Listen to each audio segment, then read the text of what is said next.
Eshongeji ebiremazire obwire buringwa eri kuteza abeshongozi omutwe bari kwetombwita ngo bonka beshongozi hamwe na nabo abari kwabahagire byeshongoro tibari kuganyirwa omurimo ogubari gukora.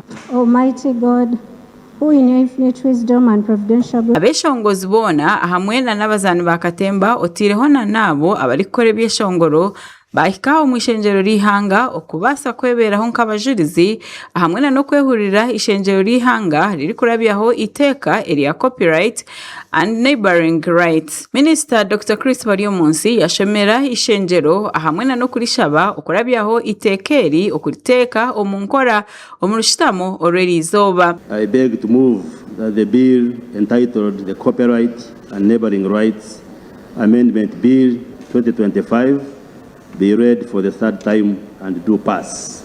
Abana bwanyuma speaker w'ishenjero rihanga Right Honorable Anita Mong yabashomera ebintu okubiri kugenda na mnonga okubaza kurabyamu amateka.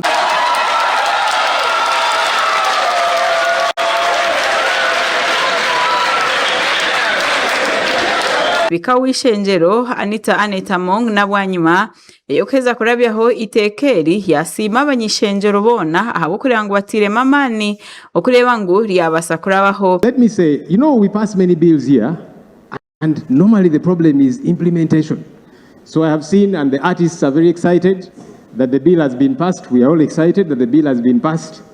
But I hope we are not going to have run-ins when it comes to implementation. That's normally the problem. So the bills gather dust and they're not acted upon. And then the excitement ends up fading. I hope we don't get to that point. First of all, I want to thank all the members of Parliament for passing this very important law. I also want to thank you, Honorable Hillary, for the first initiation.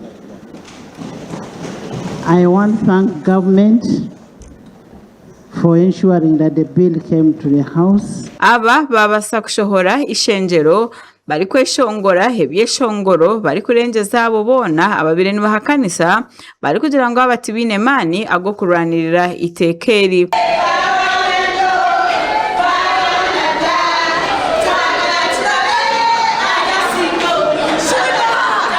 Urikurira ekibina ekiri kugitera hamwe abeshongozi omwihanga Idrissa Musuza wabinje bakumanywanka Ed Kenzo owabayebembire mu team y'abeshongozi hamwe na nomuhwezi we Shiba Karungi bayiriko kushemererwa kwamani aho kugira ngo ishenjero lyarabyaho iteka. Subade almost setufuna kintu kyonna nga telecommunications zifuna ba managers abamu bafuna n'abali wakati abo ba aggregators nabo nga bafuna naye ate ng'omuyimbi nga ye nga kumpi tafuna nga nako ka 6% obaka kyao ke bali bamuwadde nako nga takafuna.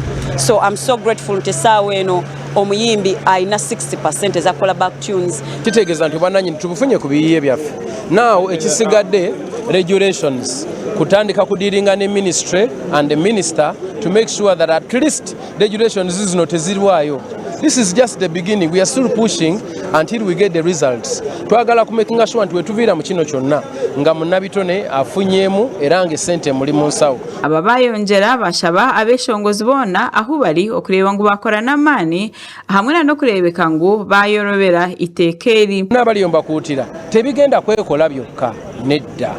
Bino kuba nga fera tukyapushinga kubanga ba influencers banji abayaye bamafia bo tebebakana kati bali kuyiya bayitirawa kuba already badde bakute mu close 9 eyo lwansonga nti there is a copyright management system that is going to help to follow up in disbursement of funds and distribution. Bo bamwe ombeshongozi habo twagambaho nabo bayiriko kushemererwa kwamani ahabwishenjero okurabyaho itekeri. Mazima nimporaje munonga kugira ngo iteka lyetu lyarabamu copyright parliament yagirabyaho yagikiriza so abantu ntuza kubona omutalents zetu tukoledde obwerere nga tuyimbira bwerere noyimba nga tewaliwo kyosuubira ate nova ku map kati okukaddiwa ng'era teriyo kyoyinza kuyamba baana bo kakati awo tuwulira tuzzeemu essuubi. Makraga gasha kwa Ronald Ngabirano ahabwa Tayari West.